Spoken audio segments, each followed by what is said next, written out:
नमस्ते बिटियाओं, सदा खुश रहिए आप लोग। This is JVN Brijesh Kumar Yadav, faculty of education and methodology, Jyoti Vidyapeeth, women's university, Jaipur. I welcome to all of you in my digital class. Students, I have prepared this lecture for BSc B.Ed ZBC second sem students.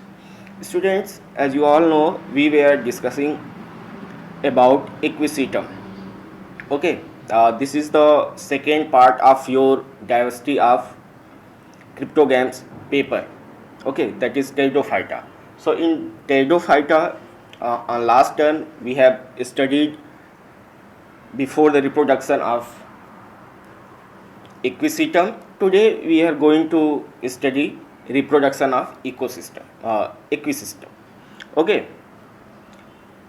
this equisetum can reproduce by two way, that is vegetative and sexual. You all know sexual reproduction requires sexual organs. We'll see it later on, but before that we'll see vegetative reproduction. Vegetative reproduction carried out with the help of rhizome.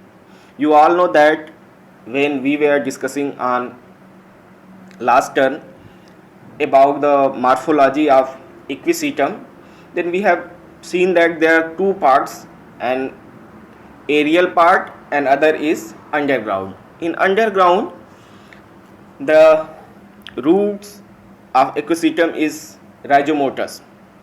So that rhizome of some species of equisetum form tuber, and this tuber gets separated from main plant body, and after getting favorable condition it germinate into new plants. So in this way rhizome tuber of equisetum reproduce new plant by vegetative process. Okay, now sexual reproduction, as you all know that pteridophytes reproduce sexually with the help of spores. This equisetum is a homosporous pteridophyte. Students, you might be knowing that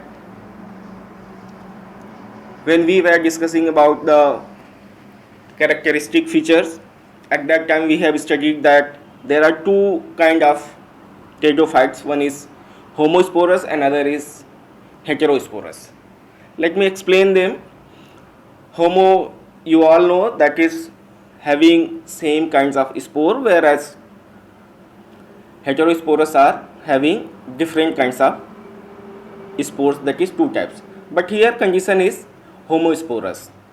So in equisetum, the spores develop within the special structure that is known as sporangia, and this sporangia are formed inside the sporangiophore. And the branch of this sporangiophore aggregate into a compact cone. That special structure is known as strobilus. So this strobilus are born terminally on vegetative shoot. You might be remembering that there are two types of shoots, branching with limited growth and branching with unlimited growth. Okay, so here at the terminal portion strobila are present. Strobilus has a central massive axis. When you cut transverse section, you will find a central axis, and along this central axis large number of sporangiophores are there. Okay, now each sporangiophore is stalked. You can see them here, structure with hexagonal pelted disc at its distal end. Okay, on the underside of sporangiophore disc, sac-like sporangia are born near the periphery of ring, and the unique feature of development of sporangia in equisetum is eusporangiate. Another term is leptosporangiate, but here is mode of development is eusporangiate, means sporangium developed from the group of initial cells. Now mature sporangium are sac-like structure attached to the underside of the peltate disc of the sporangiophore.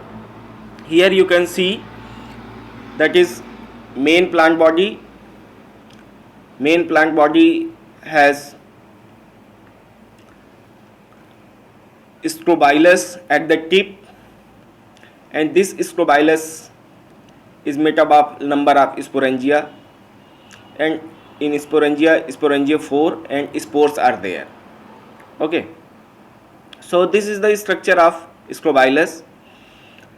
Now spores are formed inside the sporangium. They are spherical, uninucleate and green in color.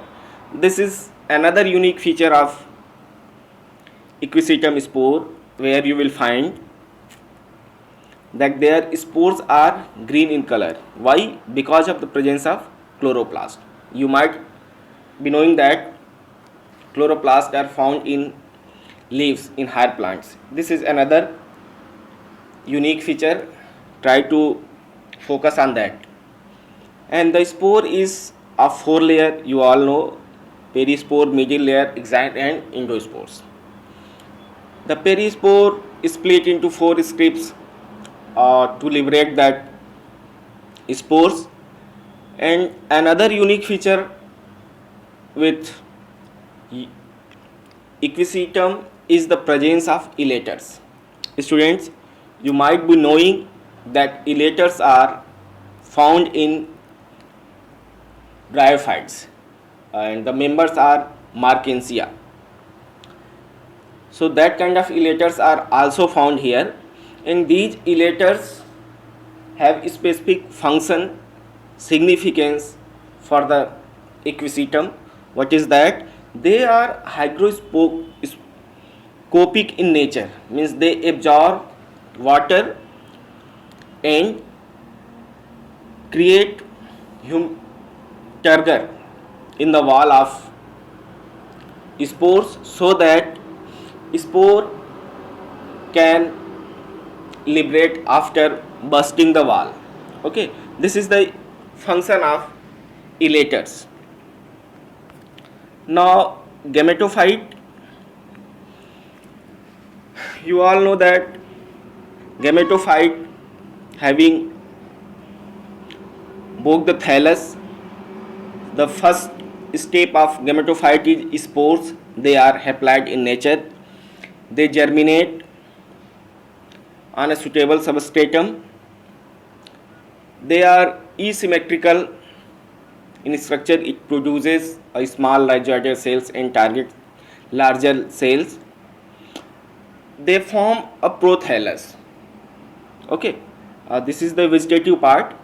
The prothallus is basically monoecious and heterothallism, means different thalli are there.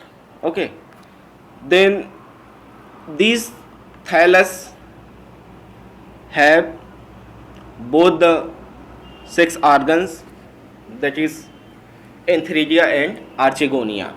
And you all know that in Antheridia male gametes will form, whereas in Archegonia female gametes is formed.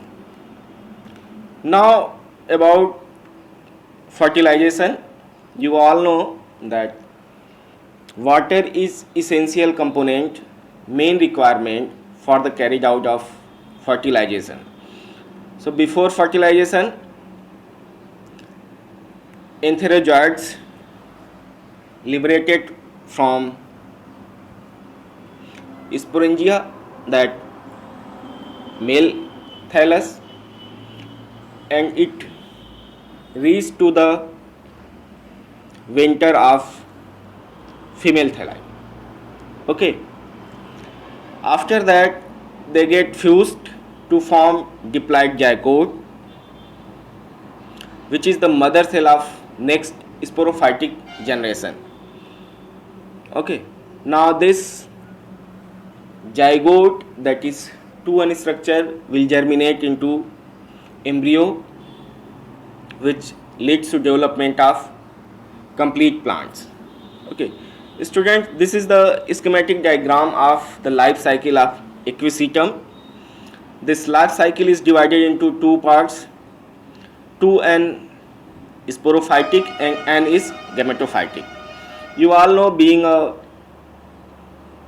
pteridophyte, Equisetum main plant body is sporophytic, rhizoids, roots, fertile shoots, all those structures are there.